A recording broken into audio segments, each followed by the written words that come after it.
Hey, welcome to Slice of Life, where faith meets the everyday. I'm James, and each podcast I invite someone to dive into the moments that shape us, challenge us, and draw us closer to Christ.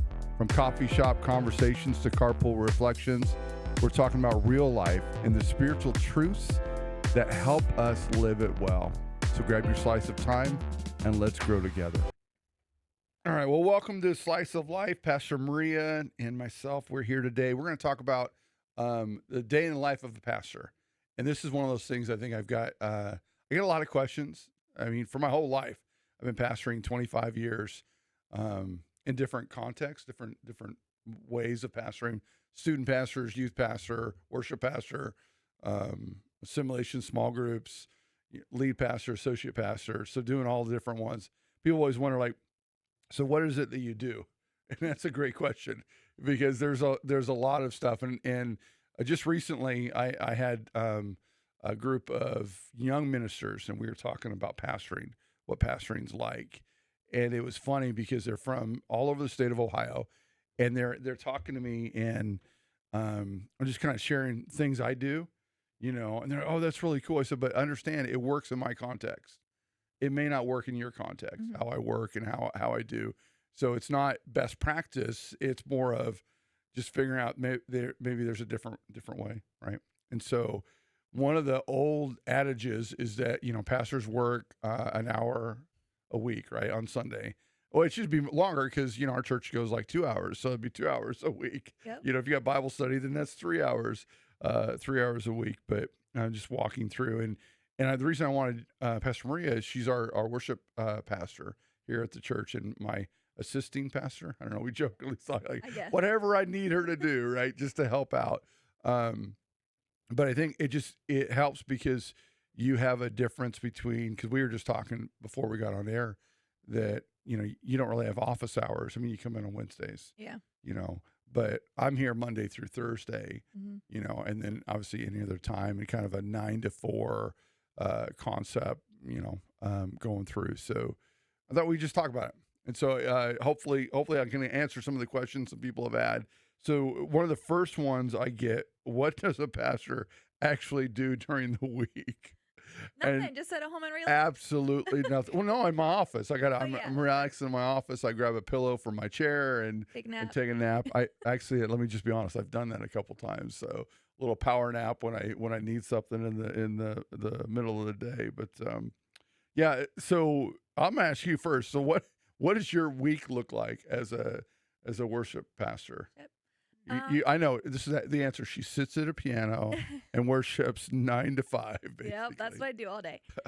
No, the main things that I always feel I have to get accomplished for the week is, and I try to do it on Monday or Tuesday, is make sure that my schedule is in. So who is singing, who's playing the drums, who's playing the guitar, and then coming up with a set list. So that's probably something too that people don't understand if they're not in this environment, like the environment we're in. So we use a system called Planning Center, right? And in Planning Center, we have teams. And so whether you're on a worship team or usher greeter or children's or youth, that you get assigned, so you kind of go through. Makes it kind of nice. Yes. I don't have to email or text everybody every week and say, hey, you're on the schedule. How do you pick who's on the schedule? So I do it, I think, a little bit differently than everybody else, but I will send a text to my whole team. So there's probably singers. We have like maybe 13 or 14. And I will just basically say for the next month or two, tell me what days you're not going to be here. Hey, I've never received one of those texts. I'm on the worship team. Wait. Should I be offended? No, because I know you're going to be here every Sunday. He's here we can't get rid of him. So that's where I start from there. And then I do my best to make it fair. So, everybody gets scheduled around the same amount of times. And then there's different people within each group. So like say sopranos, I have 4 sopranos.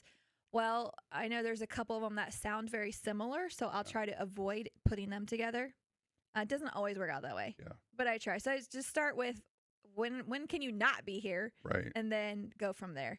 Some of them work in the kids ministry or in the media. So I also try to be careful not to overlap Yeah. with that. But that's pretty much what I do. And then once you have that, then you're setting a song list up. Yeah. What does that look? I mean, how do you figure out what you're going to sing on Sunday? I don't really have a good answer for that. I don't. But you do, because you come up with a set list every week. It changes on Sunday a lot of times, but Yeah, I don't know. It's just I don't know. There's not a clear answer. Usually, I'll have maybe one song in mind. yeah, Sometimes it might be okay. We're gonna learn these 3 new songs this month, so I'll always have those on the radar. Like Yeah. we got to work those in. But then it could be okay. Let's say I chose Graves into Gardens in the key of C. So now my first thing is I'll go look at other songs in that key and just kind of scroll through them and see what jumps out to me. right. I don't always do every single song in the same key, but Yeah. that's kind of where I start. Then there's other weeks that I just go in and I'm like, oh, yep, I'm doing this, this, and this, and I know, and I'm done. Yeah. Sometimes I struggle, and so then I'm always like, that's just going to be a week where Saturday night I'm going to change this list. Yeah. Or Sunday morning Or Sunday during morning. practice. The But, famous yeah. Maria, I don't know what I'm going to do. I don't know where it's going to go. I know we're going to right here, and yeah. after that, I'm not sure. Right. But yeah, I don't ever, just to make it very clear, look at the sermon topic or what we're talking about this week. I have Yeah. no idea. I'm Right. just picking songs. Yeah.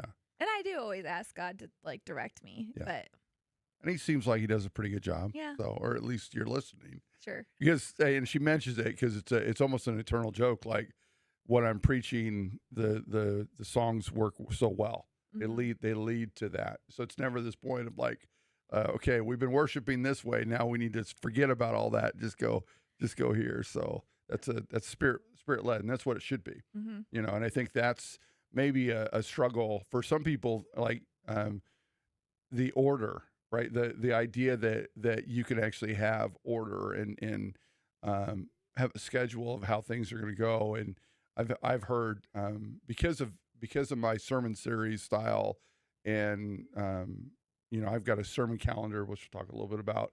You know, people are like, well, you don't leave room for the Holy Spirit. Mhm. And I'm like, well, he prophesied thousands of years in advance Jesus Christ was coming, and the saving Yeah. of his people of Israel out of Egypt. So why can't he do that with our sermons? And why can't he do that with, hey, I've got, you know, my sermon's written on Tuesday. You don't really know where it's going. And then on Wednesday, you know, normally you have the worship set done. Why can't the Holy Spirit orchestrate all that? you Right. know? Of course. So- Yeah. It's just something I always found interesting from some certain people thinking that, you know, that you've got to be, you know, the Saturday night a preacher, you know, where you're coming up with your message Saturday night. You stay up until the late hours because you want to make sure that you're not. How one guy put it, he says, I don't want to put myself into this. I want to make sure it's the Holy Spirit speaking. Yeah. And apparently that only happens Saturday night for him. That You would, know. that would make me nervous. I even when I do like we're gonna do a worship night, so I'm gonna be singing for an hour or whatever. I will have a basic list ready. It doesn't mean I'm gonna do all of those songs or gonna cover all of them, but at least if I get stuck and my brain is just can't think of where I'm supposed to go, I have Yeah. options. Right. And Sunday morning's the same way. I always tell them they Yeah. should know. Yeah. Hey, this is the list. This is what we're doing, but you know, Yeah. it's always subject to change Right. in the moment. We got to leave room. Right? Always, Leave room yeah. for the Holy Spirit. Yeah. Right. And I think whether it's worship, leading or preaching, you know, whatever it is, I was thinking too. One of the other things is just how do we come up with how a service goes? I mean, so you've got your normal Sunday morning. You know, every church has kind of their flow, although we like to flip it around every once in a while.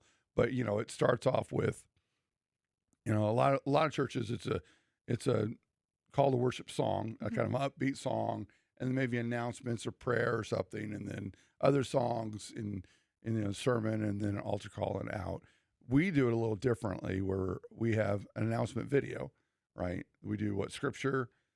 I Yeah. shouldn't have this Scripture. memorized, right? What's after Worship. scripture? Worship. And then the sermon, and then normally like an altar call at the end, Mhm. right? And so we do flip that around every once in a while. We'll put like a call to worship, one worship song, preaching, and then do worship again, just to mess with people's minds every once in a while. But how did we come up with that? Like on a why? I think the answer is trial and error. Yes. So Yep. we used to, before you came, we used to do that where we did like one upbeat song and then someone would come up and do that. We call it, like the call to worship. So basically, welcome to church. Here's the announcements. Okay, get ready to worship. Yeah. And I didn't like that because on occasion that first song would be really powerful and people would be Yeah. really engaged. And then all of a sudden it's like you just put the brakes on. Right. Say, and stop. Right. Yeah. Now sit back down. Stop being so Yeah. excited Yeah. right And now. then Yep. sometimes then it would make it really hard to get everybody back into it. Right.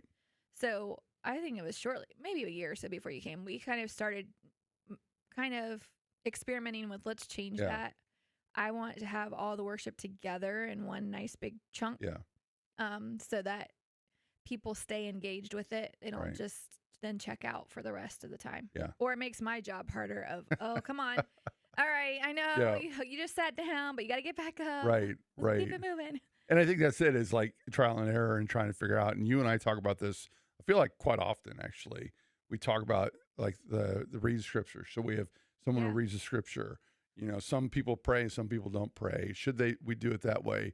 How does that work? Because I think we're thinking like, how do we make the flow so that we don't get in the way or we don't cause issues? Yeah. Because I think it is the weight of the world is on people when they come in on Sunday morning. And I mean, our hope is that they walk out without that weight. Mm-hmm. And so anything we can do to help them, because I think we think of Sunday mornings, if you've had kids, Sunday mornings are hectic, right? So what you need to do is be able to come into church and not have that disorder or, nothing that will prevent you. And like, I think you put a good point, like get excited and then, okay, sit down and just, calm down for a minute Yeah. and come back up and, We changed the offering too. Yes, When you yeah. were here. That's Is that true. we used to typically at the end of worship, then somebody would come up and then, I always Yeah. say a mini sermon, a little Right, 2-minute right. about offering or This is why we giving, tithe and then yeah. everybody comes forward or pass Yeah. the offering buckets around. And we kind of just like, you know what? We're just going to put the buckets on the front. Right. At You, the you guys know altar. what to do. And And it didn't affect anything. It didn't. our offerings have stayed the same. I mean, Yeah. like they've increased and done what you would normally think they would. Yeah. And I know I've had a lot of pastors ask me the same thing. Like, you don't set aside a time. We're like, yeah, well, our time is worship. Yeah. Like, hey, as we're worshiping as an act of worship, but we don't talk about it very No. often. I'll put it in the Right. announcement video now and then, just a reminder, like, hey, don't forget you can Right. drop it in or Right. give online, but it's not weekly. Yeah. I'd say maybe monthly, maybe. Yeah, and for each, and I know some churches that they don't put them in the front; they have them in the back, and they do Yeah, kind of a as you similar leave or- concept, Yep. right? But then what about like different services? So I think Christmas Eve's coming up. We're gonna have Mhm. Christmas Eve service. How do we figure that out? I'm asking you How like do I you don't figure know. that out? Why don't you tell us, Pastor James? How do you figure that I out? don't know. we throw ideas on a wall and wait for one to stick. Kind of. Right. We look at what we did, last year. I think a lot of it too is the heart or the vision of what we're trying to get across. Mhm. I think was it last year we did more of a kind of an intimate feel where we had some people up there, like almost like a living room. We've done Yeah. that for the last couple of years, more like a living room feel with more individuals. We did an acoustic like guitar set with some worship, and then reading scripture and like a little mini sermonette in there with candlelight. And so this year it was like, yeah, I like that feel, but I think we need to change it a little bit. Yep. Because monotony, I think, Mhm. sets in too, right? You got to change some things, and so that's part of it. And then I think it's just the feel of or the vision of what we're trying to get across. Yeah. So like this year we've got the girls, The girls. singing. That's what I call them, the We're- girls. One of these days we'll get a good name for them, but these three incredible young singers that they're going to sing. There's a poem that one of them wrote, which is incredible. We'll read that as well with a little sermonette. But I think it's like, what's the vision? And really taking into account individuals. But I think probably one of the things that people don't realize is all the work that goes into that, the logistical part of it. Mm-hmm. In fact, I was just talking to our administrative assistant about the candles, getting the candles ready. Yep. Well, guess what? They're in a closet that's now hidden by a photo booth stuff, Oh. right? So we got to figure out how we take goodness. all that down to get in there. but to realize that like you're thinking through, okay, so the service we want candlelight. Well, when do they get the candles? Yeah. You know, do we do real candles or we're doing battery operated again this year, you know, to keep down the mess. But I think it's all those little things that, you know, someone on Christmas Eve will walk in for an hour and go, oh, that was great, but never think about all the different steps that had to come or happen, Yeah. right, to get us to get that there. point. Yep. And how many times have you and I and even staff just talked about, are we ready? Are we ready? Yeah. Sometimes I feel like it's redundant. Are we ready? Like you guys are like, shut up already. We've talked about it. But it's all because I think it's all those little background things that we don't think about. Yeah. You know, and then this week is a great example of that. We have a lot going on this week on Thursday. Specifically, we've got a daycare that's coming in and going to do a play. And they want double the chairs we've got out already. They want the whole stage taken off. And yet we have our own drama on Saturday, which includes a massive Christmas tree.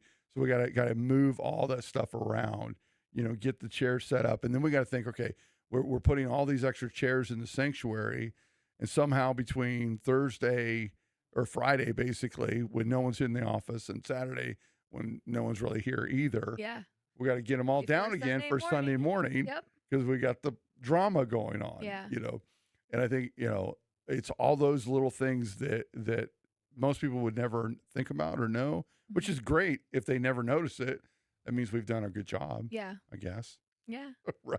I guess it's all going smooth. we haven't annoyed them too much, you know.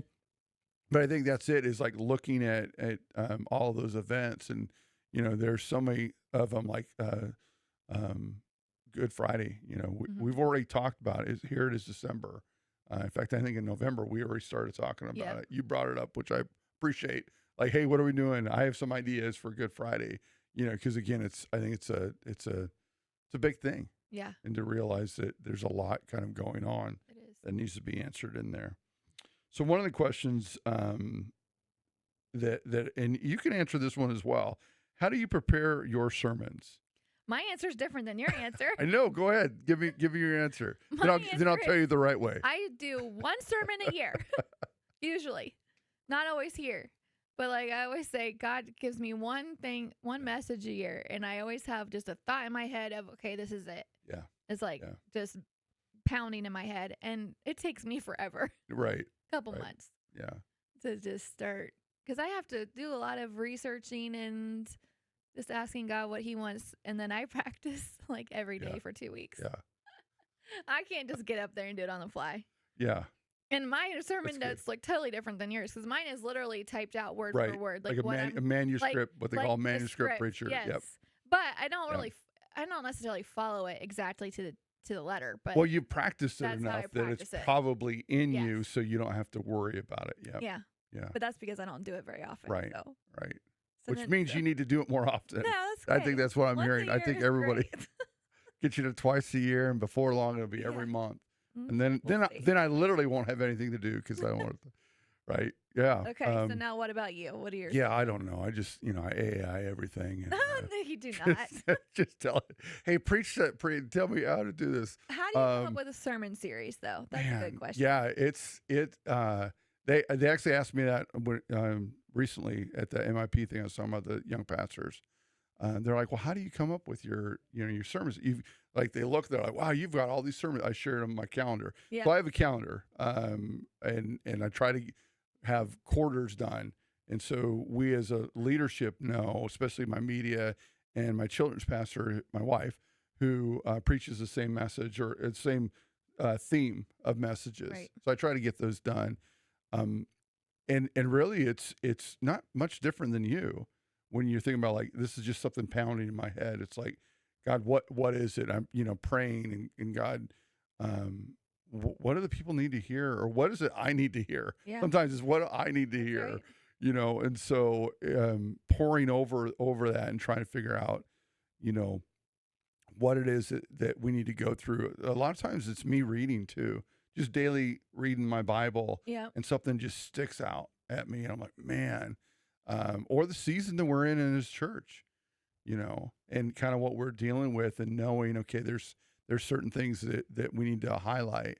And so I think like sermon series, a lot of times it's like, what's the overall theme that I feel like God's saying, hey, this is what I need you to deal with, or that people are dealing with personally and trying to figure out. One of the things that I don't do, which again is not right, wrong, or indifferent, but I'm not a holiday preacher. So like Mother's Day is not a Mother's Day message. Father's Day is not a Father's Day message. You know, we're in Christmas, and I'm preaching out of the Sermon on the Mount. You know, I'm not preaching the nativity. Obviously, I'm going to kind of merge that in. Yeah. You know, talk about it a little bit and remind people, and say things like, you know, well, maybe it's a little bit, you know, Christmas means a little bit more. But I think what does God really want us to talk about as a church? And so I personally I love sermon series. Number one, that was what I was raised in, right? So when I started first pastoring, that's all we did. We were always in sermon series. So I just got so used to that model and found it for me just to be a great way for me to stay focused, and to ensure that we get the full measure of whatever it is that we're trying to do. Yeah. So like last series we did in the book of Ephesians, positioned. And actually had somebody ask me, like, have you ever preached Ephesians 2 that way before? And I was like, no, because I've never looked at it from where is our position? What is Paul trying to teach us about position? Because in Ephesians, yeah, man, there's a wealth of knowledge, and I've preached out of the book of Ephesians multiple times. Yeah. But never looking at it in that mindset, seeing the connection between chapters 1 through 6 in a position piece, only because I believe God was trying to help us to remember where we are, like that moment. I think as a church, we're dealing with fear. You preached, in fact, and probably it's your fault, by the way. I just want to tell you What? For a lot of the things that have come after that, because you preached such a great message on fear, and several went through it. But I think a lot of times when you try to advance the kingdom, the kingdom of light, right? The kingdom of darkness comes right after that. And you preach a great message on fear. And then I think immediately it just highlighted for some people, you know, and position to me was part of that, you know, not a direct answer to that, into fear, but realizing we have to remember where we're coming from, you know, and I think that's, as I look at kind of my sermon series or just one-off sermons, that's a lot of what it is. It's like, God, what do you want to talk about? What are you dealing with me about? Where are areas that we need to be encouraged, exhorted, you know, maybe slapped around a little bit. Yeah. God, what is it you desire to do? And I think, you know, going that direction is how I get it done for me personally. And then I just put them down and, you know, begin to, in that sermon calendar is my theme. What's the theme for the series if we're doing? And is it a book series, which means we went through the book of Ephesians, Right. you know, we went through the book of James this year as well, right? With reading plans, or it may be something more like A topic like the tabernacle. Thank you. All right, where it's just a random idea, or you know, and then we're utilizing other different scriptures to get there. So yeah, that's how I do it. Okay. Do you ever struggle with doubt yourself? No, Never. We're practically perfect in every way. Are you talking about me or you? Of course. Who doesn't? I mean, if somebody said that they didn't, I wouldn't trust them as a pastor or leader. Yes. Yeah. I mean, every leader in the Bible struggled with it. Pretty Every much. single one. Yeah. You know, yeah. I mean, you can't. Whether it's maybe not always doubting yourself, but did God really say that to me? You know, like Gideon. Right. Well, let me test because I don't know if God really said that or not. Or is this really what you want me to do? Right. Or, but I can't speak well, and I can't do this, I can't do that. You know, so of course. Yeah, that should be the answer. I mean, I love the idea that doubt is not a sin, right? And that in this, you know, acting on the doubt is a sin, right? But doubt in itself is not a sin. We don't see God condemning them and saying, okay, you're no longer going to walk with me. You know, he didn't pull the call from Moses because of his doubt, right? He just kept feeding into him, say, I'm going to get you to do this, right? Because it was, but I think doubting is a great question or a great time for us to question things, right? And questioning is not a bad thing. Mm-hmm. We should question our faith. We should, in the concept of knowing where we know, right? I think at the end of the day, um, if we have a faith that is blind in the right, that we there's nothing backing that. Yeah. You know, I think we lose it. In fact, Barna did a study years ago about kids that were raised in church and then went into the world, and they walked away.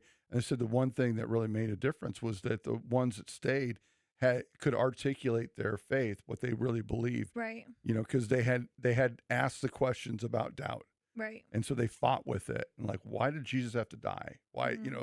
they had to fight with, not that, again, we're ever going to have a clear answer, on, where we could say, I know beyond a shadow of a doubt, there's a God, Right. cause I could scientifically Not prove it. scientifically, yeah. Right. I know beyond a shadow of doubt for me personally, I know there's Right. a God. I experienced it too many times to say he's not. But I think it's a good thing. I think it's a healthy thing for all of us Mm-hmm. to be honest with that and say, when I doubt, it's where I go with that doubt. Yeah. Right. And also, I think it helps figuring out, because I think a lot of pastors and leaders don't like to hear that there are seasons for things. Yep. And one thing that my dad really taught me, so my mom and dad, when I was very young, their first church was a startup church. Like they met in a house or a Yeah, restaurant, yeah. and then they finally, that typical story of we started with like 4 people and then it kept growing and Right. growing. Right. So my mom and dad held very, like every position, kind of like Yeah, you were saying yeah. when you and Jen in your first church. Every position Yeah. there was treasurer, children's pastor, youth pastor. Yeah. But my dad, because he went through that, has always instilled into me that he's understanding that I don't own this position. Yeah. Yeah. So Right. he would always say, okay, I'm the youth pastor. Oh, well, somebody else came along and they think that they're called to be the youth pastor. Go ahead and do it. Yeah. I know God will give me something else to do. Right. And then he Right. became the children's pastor. Okay, Yeah. children's pastor. Oh, someone else comes along. They want to do it. All right, no problem. Instead of that fighting of, well, I have to hang on to this. Yeah. So a lot of times for me, when I start doubting, not necessarily my ability, but like, am I still being effective? Is this even working right now? Yeah. Maybe we need a fresh face or a fresh outlook. Then that's when I'll start praying. Like, Right. okay, so God, are you leading me away from this, or are you leading me into something different for myself personally? Yeah. So it can be useful Yeah. to help you stop and just figure out, is this really where God is continuing to put you, Yeah. or is he changing Right. your path or your season? Yeah. And you have to be Yeah. willing to do it instead of holding on with the Yeah. death grip. Yeah. Well, or giving up too quickly. Yeah. And I think there's that struggle. I true. know for me personally, that's one, I get done preaching. The first thing I do is I beat myself up. Mhm. Right. So I got to stop myself from doing that. Yeah. A lot of times I'll go out into the carport. It gives me 30 seconds of quiet, Yeah. and it's that my time with God. Okay, God, I gave it, I did what I think I was supposed to do. Like, am I okay? Okay. No lightning has struck me. So I didn't, there was no blasphemy. There wasn't anything bad. So I'm good. Yeah. Like, I think it's those moments, because that kind of doubt is completely different. Mhm. That like, I'm doing well.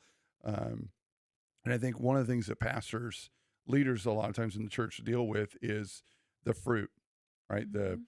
The sowing, they've sowed and therefore they want to reap. And we look, right? We look at people and go, well, that didn't produce anything. So therefore it's me, Mhm. and, I've had this conversation before, because again, that's something I deal with really, really big. And it's that kind of doubt that I just have to silence, because it's not about the response, right? Well, like, Because if you did what you were supposed to do. exactly, Yeah. and I always bring it to Jeremiah. Jeremiah was prophet, 40 years of prophesying, and it didn't do any good. Isaiah, most people don't know this. Isaiah, it's believed that Manasseh actually cut him in half at the end of his life. Was it Hezekiah's son? Hezekiah's son. Yeah. Manasseh? Manasseh, there we Okay. go. Actually cut him in half. right? Yeah. After all those years. I mean, Isaiah, like Isaiah's awesome, Yeah. and to think that that's how he ended his life, by being sawed in half. you Yeah. know. And you look at it and say, well, did he fail or did he succeed? Obviously, he succeeded. He succeeded, and his prophecies were right on. Yeah, they right. came true. Man, there's so many great questions here. I'm just kind of going through some of them. how do you balance family life with ministry? Our answers are probably different on that too. Yep. Right now, I'm like, here's family, here's ministry, Mm-hmm. because I have young children Yeah. and I'm homeschooling, so that's my number one job. Yeah. But I've always been very open with both Pastor Chuck and you, is that for me, my family comes first. Yeah. I think a lot of pastors need to learn that lesson. I know that's going to come off really strong, but I'd agree with that though. when you're constantly putting everybody else first in front of your family, I have to leave this event to go be with so and so, Right. or to go, and I know that emergencies happen. Yeah. I'm not saying that, but I've always said, I come in here on Wednesdays. When my kids start complaining about coming here and that Yeah. they don't want to be here and that it's too long and it's boring, and Yeah. I'm not going to be doing it anymore. Right.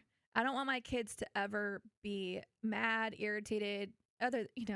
than they're having a bad day. The normal Kid issues, stuff, right? but just I don't want them ever to feel like they were that I dragged them to church Yeah. and made them come here all the time. Yeah. I want them to enjoy church and it to be a part of their life. And if it gets to be too much for them, then Right. I would say, well, at this point in my life, I can't do that. Yeah. Because my family is first. Once they grow up and get older and leave my covering, then that's different. Things begin to change. Then with they them. change it Yeah. a little bit more. But even still, I say family should always come first. Yeah. My dad and I were just talking about this, and I know that the Great Commission is to, share Jesus with as many people as possible. Yeah. But for me, what is it worth it to me, Maria, Right. if I help 300 people get saved, but my own children Right. are not? Yeah. Well, I mean, Scripture says it, right? That if a man can't manage his own house, Yeah. right, he has no reason to be a leader in the church. Yeah, it's just hurt. I mean, it's heartbreaking. I see it all the time. All these pastors' kids that are just walking away from God, don't want anything to do with it. And I think a lot of it is because they felt growing up throughout their life that church was more important than them. Whether that was true or not, Right. that's how they felt. That's how they felt. Yeah. Yeah. And, my wife is a great example of that. When we first started dating, she told me, like, I don't want to marry a pastor because my dad was a pastor. Mm-hmm. And when they were, she'd go visit him in the summers. And she said, the only time I got to spend with him were hospital visits. Yeah. Right. He was so busy.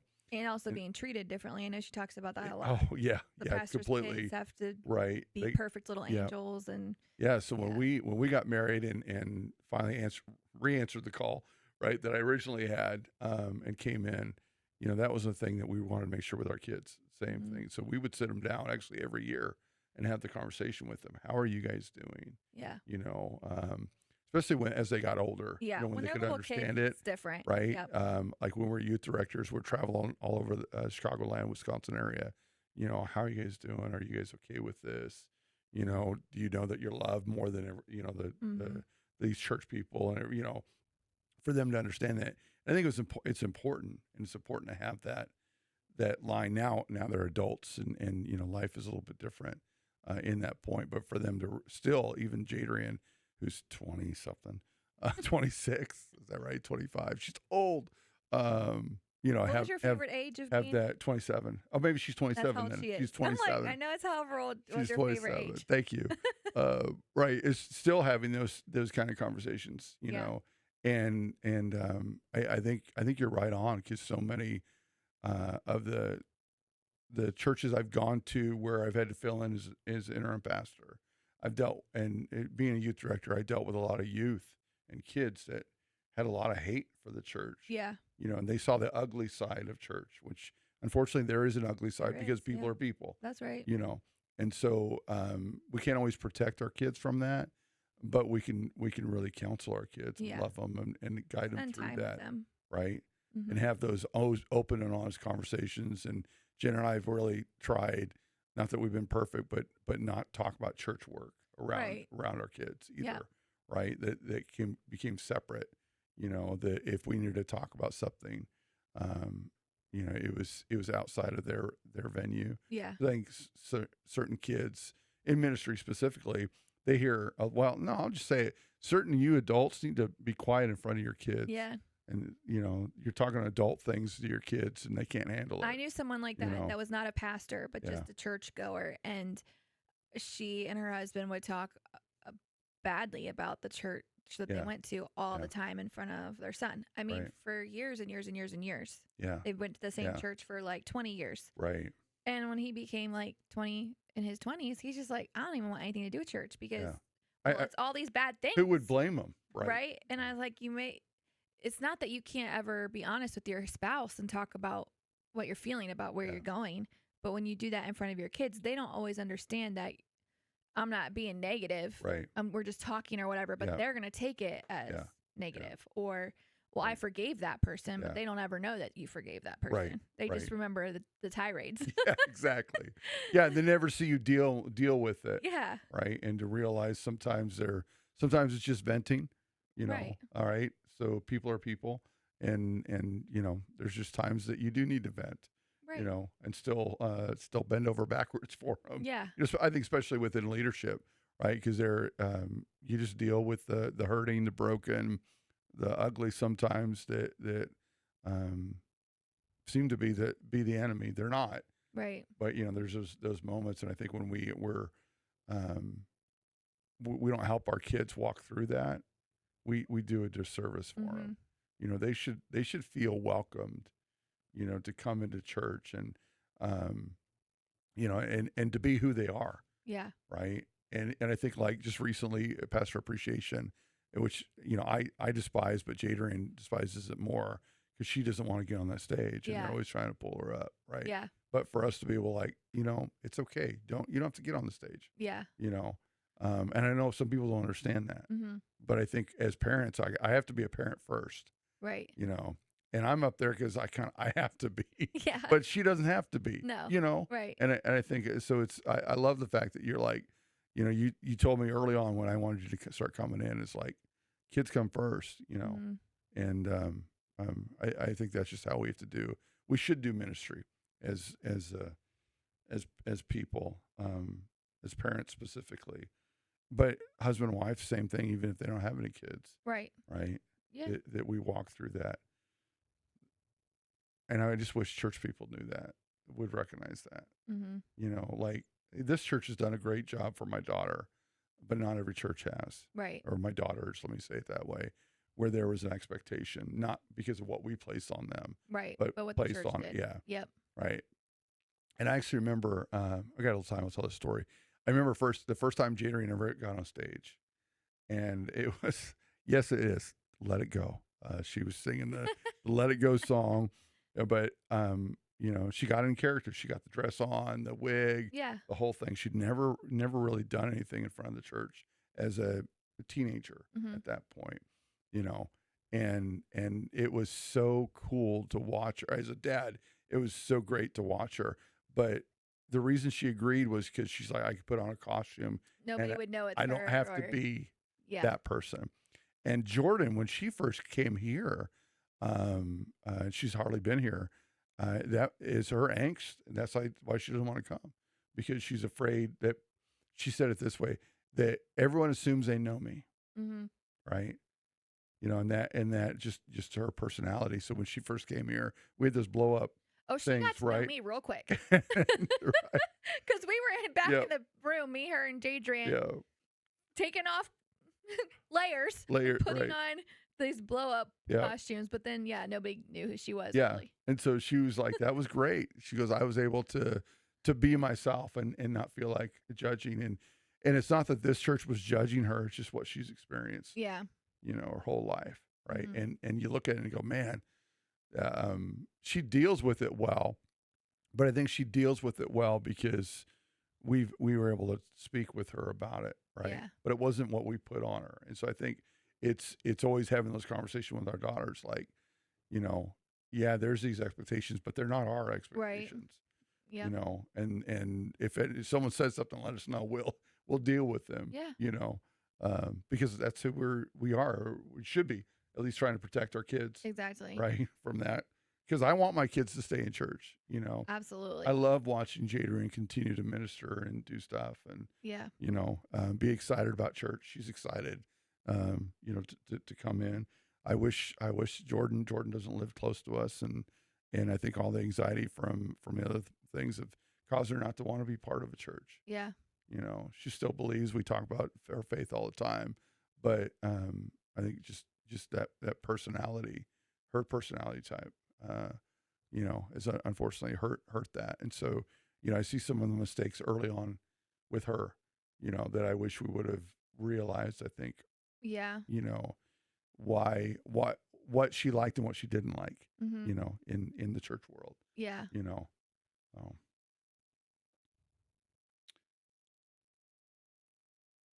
I think we answered that one. Do your kids feel extra pressure because you're a Do you think your kids do? Do you think they feel like I an extra pressure don't think so. We'd have to ask because them. you're like the worship I guess guru? maybe.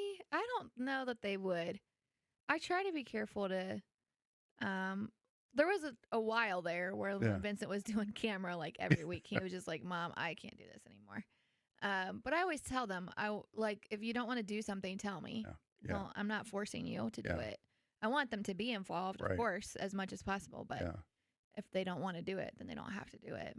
But Regina's does a thousand things, so yeah. she But seems good. but I think she enjoys it, Yeah, right? I pray all the I time see her. over her that she'll have even double of what I have. And Yeah, so I think, I mean, I wasn't doing what she did at the age of 13. yeah, yeah, You know, leading worship, helping in the kids' church. yeah, You know, harmonizing like nobody's yeah. business. Girl can sing. all Oh all my three of word. those girls. I mean, Yeah, just how they. I mean, so I ask them on occasion, but I don't think so. But I don't yeah. think anybody treats me differently though, Right. either within You our don't think so? congregation. You don't think so? I mean, I don't think so. Yeah, I think I'm still just Maria, which is great. That's what I yeah, want. yeah. You know, I mean, like I'm sure within the But you're on worship stage. team, On stage. I'm You will on look up. stage. Oh, I don't know. I've tried to. can I get your autograph? No. I've tried to talk to as many people as possible. I remember Yeah, like Julia, yeah, you know, she's new to the faith. When I right. first talked to her, she was a little Yep, surprised that I was yep, talking to her, and I was like, yep. "What?" Yeah. She's like, "You're up there." I'm like, you're, I'm just you're the I'm lead. just a person. You're the lead singer of the band. What are you Just a doing talking to person. me? So I try to do to be Yeah, that. I mean, I yeah. know that there are times when I am in charge of what's happening, but Right, right. I'm still always just try to be me. Yeah, yeah, So I don't know that every people treat me like totally different than they would maybe a head pastor, you know. yeah. So Those head pastors, those guys are yeah, crazy, anyways. So, do you ever get lonely in leadership? in leadership, sure. Maybe you should answer that question. You started laughing. So. All the time. Oh yeah. We were talking about with these young pastors. We're talking about friends, right, and friendship, and I'm like, it's a scary world Mm-hmm. especially as you get a lead pastor. And you and we've talked. I've shared some stories with you a little Yeah. bit, you know, and so yeah, I mean, there are days I'm just like, man, I got nobody. You know, that's kind of Yeah. how you feel, Mm-hmm. and whether that's true or not, I think it's because you as a pastor. Let me just speak to the congregation. As a pastor, understand it is very lonely because you don't know. You don't know who's really for you and who's against you, Yeah. who just wants something from you. Mm-hmm. And Well, who's gonna give and who's gonna take? right, 9 times out of 10, it feels You're like the one giving. you're giving Always. and everyone's taking. And, Yeah. you know, I remember Jen, this church has been healthy for her. The last church was very brutal for her because she had so many that were takers and no givers. Yeah. Right. So she was always pouring out. Every conversation was kind of sucking the life out of you concept. Mm-hmm. Right. And I don't mean that harshly. No. It just was a lot of unhealthy, broken people, you know, and I think a lot of times they're looking for friends. Yeah. And therefore the pastor or the senior pastor or the pastor's wife, right, is that friend, right? That they think, oh, they're my best friend, Yeah. you know, and realize you're pulling life out. You're not, you know, a best friend is someone who's going to put life back into you, Right. you know, encourage you. Yeah. And so, yeah, I think pastoring leadership can be lonely Yeah. because you're leading people. And one of the hardest things is that if you have friends within the church, can you pastor those friends? Will they let you? Will they let Also, you? are you going to cause some kind of jealousy amongst the members because you're friends with so and so, but maybe not with?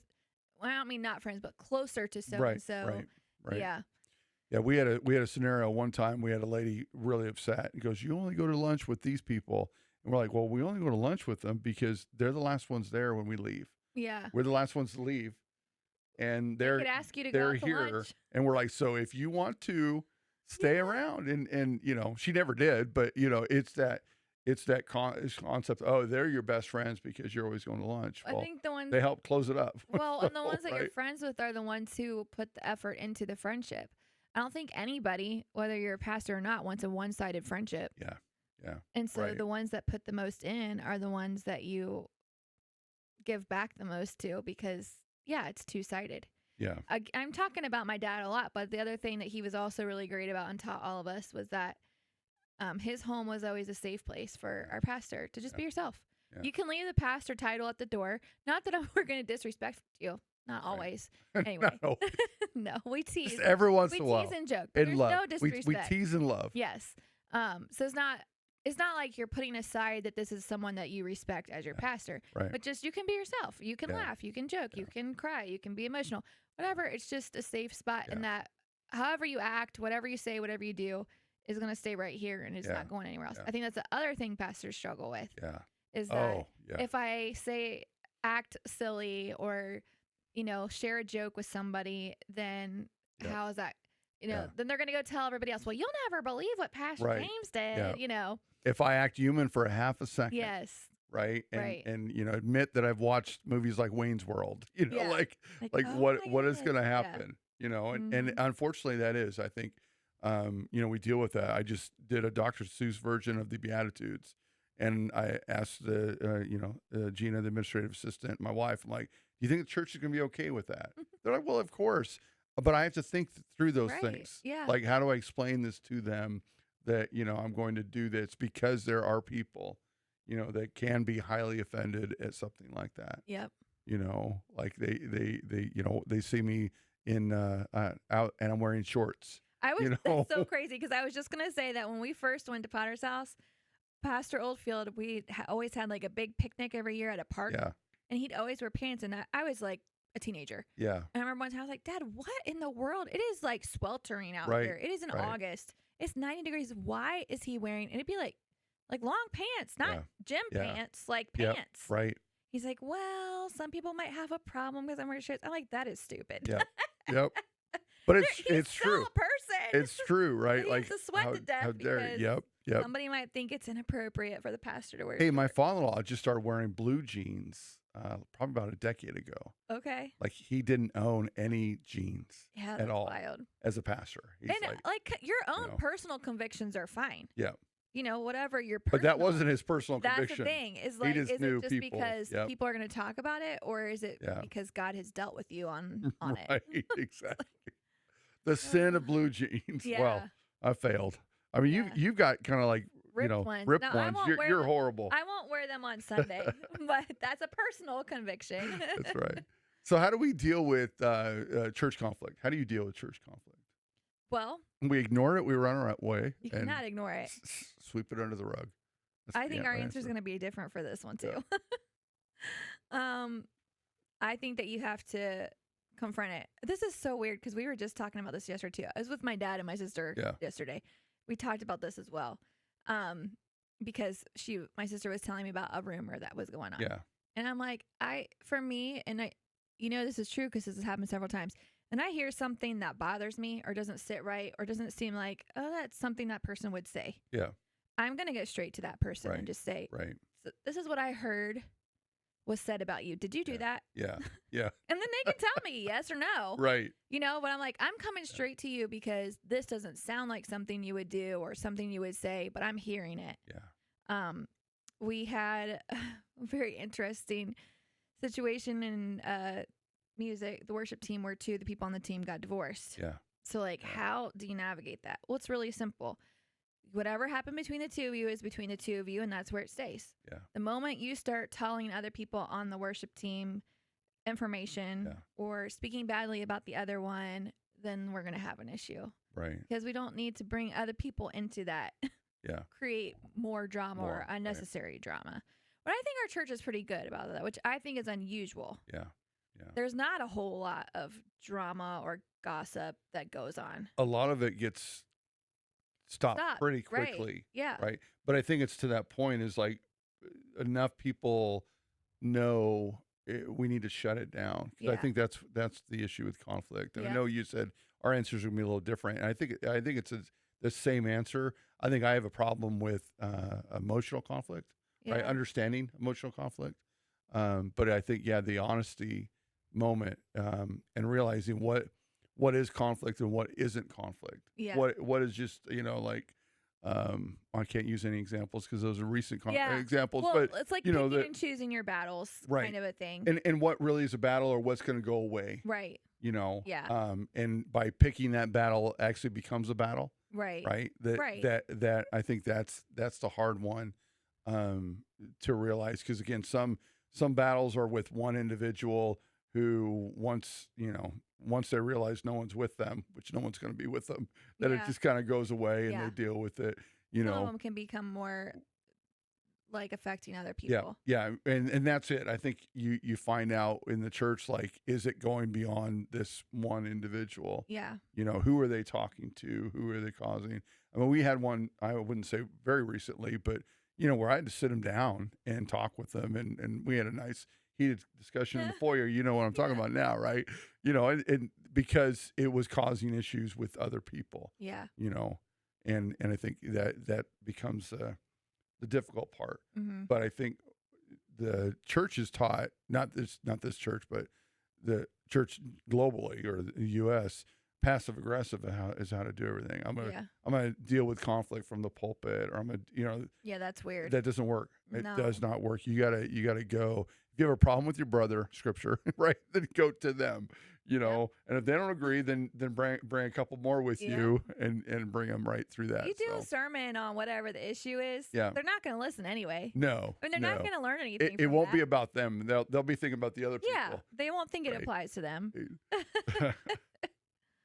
How do you engage with people outside the church? This was an interesting question to me because I think I'm different than a lot of other pastors that I know, where if I'm out and about with non-church members, I don't introduce myself as Pastor James. Mm-hmm. I'm James. Yeah. And so I'll be out and we'll be doing things and someone will say pastor, and then people will rip their head around like, wait, you're a pastor? And hopefully that's not a bad thing. Like, I didn't know. They're just like, well, you didn't introduce yourself that way. I'm like, because I'm not your pastor. Yeah. Right. And I don't want to be treated differently, because honestly, I am treated differently when people find out, that I'm a pastor. All of a sudden there's this thing like, some people are, they treat me like all I want to do is evangelize them. Right. Just the reason I'm getting to know you is because I want you to come to my church, not just because to get to know you. Golfing. I used to golf with these guys on Wednesdays, in Chicago where we lived, and it was that whole thing. Like, the minute they found out I was a pastor, they treated me differently, right? Yeah. I mean, it was nice because the language stopped, right? But because they were all non-Christians. Yeah. But they did. It was like I wasn't one of the guys any longer. Mm-hmm. Because I was the pastor, and so we can't talk about that, or we're not going to discuss that, or we're not going to include them in that. Yeah. So I always come up with like, I'm just James. Yeah. With people, I don't know. I don't engage with a whole lot of people outside of church and my family because of where I'm at in my life. But I don't introduce myself as Pastor Maria to anybody, and if anybody calls me that, I don't like it. So Reverend Charles. I don't have that problem. I love that one. I always want to be just Maria. But I don't know. I think it goes back to the friends. Because I definitely have a small knit group of ladies that are the ones that I'm going to go to if I have a problem. Right. But it is kind of a tight circle, just not because I'm not inclusive of anybody else. Yeah. I mean, I'll hang out with anybody. We can go to lunch, we can go whatever, but I'm real careful about who I'm going to share deep things with. Right. Well, that's an interesting point, because I think a lot of times, it doesn't matter if you're a leader or not, that you have influencers, right? Those that you want to influence in your life. and then there's times that you're the influencer, Yeah. right? And I think normally those two groups don't mix, right? That a Not lot usually, of no. times you're not going to be hanging out. You might have some individuals that you can influence, and they'll influence you in a good way, Right. but most of the time you've got a group that you're like, these are my influencers. These are the ones that will help me out. Yeah. And then you got a larger group that it's like, man, I gotta be the grown up in the group, Yeah.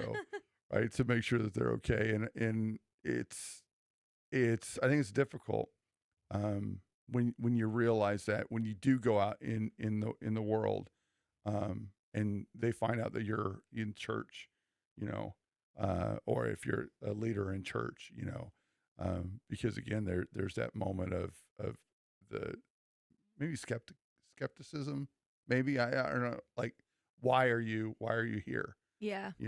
What are you doing? And again, is there do you have a different motive Yeah. behind everything you're doing? You're really nice, are you nice only because you're a pastor, you want something, and I will Yeah. tell you, in pastors, I don't know if any pastors even listen to this, but stop it, because I know a lot of pastors, they drop the pastor title to get discounts, Yeah. right? Do you have any clergy discounts? Do you have any, Or to right? get some not earned respect. Yeah, right. It drives me crazy. yeah. Not pastor. Yeah.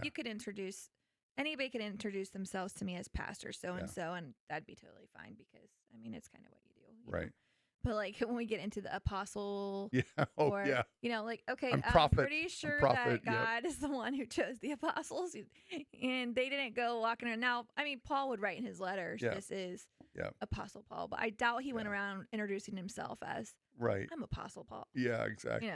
Like, Yep. okay, that's a little much. A little monogrammed on his t-shirt. Yeah. Then I'm kind of like, that makes me wonder sometimes, like, okay, I'll introduce myself as songstress Maria.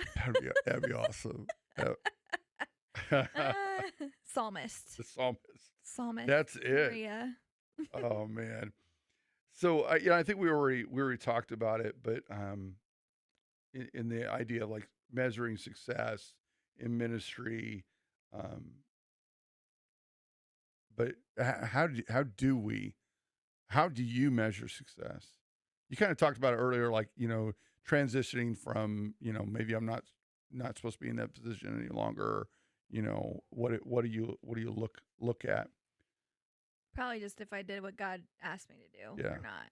Yeah. I know that's a super simple answer, but Right. there's been times I don't, like within a service, or didn't say something, or ignored the do this song, do this song, do this song. And I was just like, Yeah. I'm not doing that. I don't want to do that one. I'm ignoring that. And then then that's a definite deserved guilt trip on the way home of why didn't I Yeah. do what I was supposed to. Right. But I don't know. I'm Yeah. just always like, I'm a willing vessel. God, you can use me how Right. you want. That's scary Yeah. to say, but I do say it. And so then it's just kind of like, well, if that's what you wanted me to do, then Yeah. I guess I was successful. But I struggle with it. Yeah. If we have a service and I feel like nobody responded, Right. nobody's worshiping, everybody's looking Yeah. at me, then I'm like, well, was I successful today? I don't Yeah. know. Yeah. Did I get in the way? Did I do What went wrong that? here? Yeah. Was it me? I don't know. Yeah. So I'm struggle right with there that with you. sometimes, but- I'm a numbers guy. I love to look at numbers, and so sometimes that does get me distracted. But I was sharing with that group some numbers recently, and one of the ladies said, "Well, it's not all about growth, numerical growth." I said, "Well, if you just looked at what I said as numerical growth, there's a problem. It wasn't about the growth of our church. It was, do we have disciples or not? That's kind of like, and what defines a disciple. So when I think about like me as a pastor, as a lead pastor, how well am I doing here? I do look at numbers, but I'm looking at church attendance, how often people are coming. Mhm. I'm looking at things like, do they give? Do they not give? Do they come to Wednesday nights? Are they involved in another small group? These are all these earmarks of disciples. Mhm. Do they do any outreach ministry? Those are all these numbers I was sharing with them, and she was like, well, it's not just because you guys are growing that you're successful, or or it's not all about growth. And I'm like, well, you're completely 100% right. It's not about growth numbers wise. If we grew to 1,000 people, that didn't mean we're successful. Right. But are they reading their Bible more often? They're Mm-hmm. engaging outside of the normal Sunday morning thing, right? Yeah. And so looking at those numbers, I think there is a way to look at some metrics as a lead pastor, to go, yeah, I think we're doing good here. Like I think our Wednesday nights, I'll be sharing this with the staff next month. I think in January, the leadership team, our Wednesday nights have skyrocketed, right? So we started a whole new change, right, Yeah. with how we're doing it. We break up into 4 different groups and 4 different teachers all teaching the same material, but that seemed to really excite people, right? And so we've seen a really large group on Wednesday night and stay Wednesday night, Yeah. right? So that, we look at that and go, okay, I guess we're successful, right? Yeah. We are, Well, doing better. numbers at that point have done something, Yeah. and I think it's important. There's the tangible, and then there's the intangible, the stuff like, well, I did what I was supposed to do, and nobody came to the altar, but that doesn't mean God didn't do what he was supposed to do. Right. I always say it like, God's word will accomplish that which he planned, right? Will That's not right. return void. Yeah. It's hard though, because there's times you're like, this- people are people, and you're Yeah. just like, okay, well, I guess they didn't want to get that today. I had a Bishop Martin actually call me up one day on Monday, and he goes, "What's wrong with your people?" And I'm like, "What are you talking about, Bishop?" He said, "I listened to your message about a year, maybe 2 years ago." And he goes, "Man, you got me shouting. I was shouting all over the living room." He said, "I didn't hear a peep from anybody." Like, well, we don't have room mics, but you're right on, Bishop. There wasn't a lot, our folks don't really yell and Yeah. shout. They're not that type of people. But I'm like, thank you for that, because I was wondering the same thing. Like, hello, are you out there? But I think it's judging that. So, man, there were so many other questions, but we've gone a little bit over an hour already. So thank you for joining me. If you guys have any questions to reach out. I mean, we didn't get a chance to talk about like when I was a first pastoring of 10 people, where I did do everything. Now I'm blessed because I do have some leadership that has taken a lot of the weight off. So let me just tell you this: wherever your pastor at, whatever they're doing, he or she is doing, it's probably a little different because it depends on the size of the church, the makeup of the church, what's going on. But more than likely, they're probably doing a lot more work than you ever imagined. So be good to them. Give them a high five and tell them every once in a while you love them and they're doing an okay job. So if you have any questions, comments, anything you want us to talk about, let us know. But I think this is the end for the year, so we'll catch up in 2026.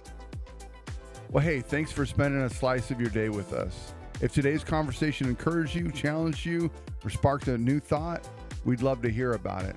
Follow us on social media to keep the conversation going, and don't be shy. Send in your comments, your questions, or even topic suggestions for future episodes. This podcast is about living out our faith in real life, and your voice helps us shape it. Until next time, keep walking with grace and keep living the life God's called you to.